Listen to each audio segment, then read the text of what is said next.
विविध गुहांमध्ये आज त्यांनी ठेवलेले आहे. इथे यामध्ये बघा ना, प्रत्येक असं आसन आहे आणि त्या आसनामध्ये ते आसन रिकाम आहे, त्यातल्या मूर्त्या शिफ्ट केल्या गेल्या.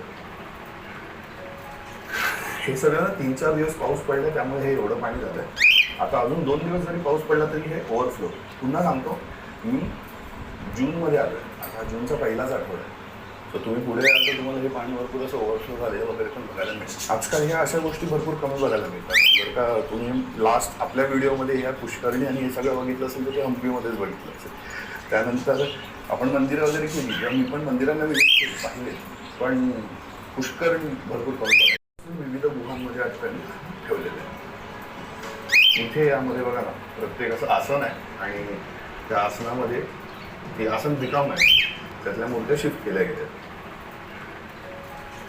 हे सगळं 3-4 दिवस पाऊस पडला, त्यामुळे हे एवढं पाणी झालं.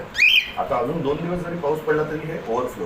पुन्हा सांगतो, मी जूनमध्ये आलो आहे, आता जूनचा पहिलाच आठवडा आहे. तर तुम्ही पुढे आल तर तुम्हाला हे पाणी भरपूर असं ओव्हरफ्लो झालेलं वगैरे पण बघायला मिळेल. आजकाल ह्या अशा गोष्टी भरपूर कमी बघायला मिळतात. जर का तुम्ही लास्ट आपल्या व्हिडिओमध्ये ह्या पुष्करणी आणि हे सगळं बघितलं असेल तर ते हम्पीमध्येच बघितलं असेल. त्यानंतर आपण मंदिरं वगैरे केली किंवा मी पण मंदिरांना विजिट पाहिले, पण पुष्करणी भरपूर कमी बघायला.